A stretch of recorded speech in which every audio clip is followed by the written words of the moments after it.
এইটা হচ্ছে আমাদের আরেকটা বাগান। এখানে প্রায় কয়টা 60টা মনে হয় গাছ আছে এরকম।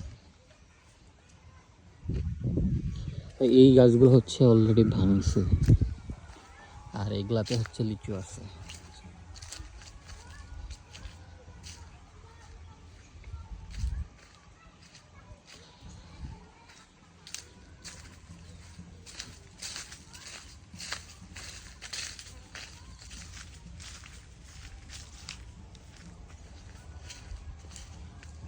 এই লিচুগুলো হবে আরো 10-12 দিন লাগবে আর কি।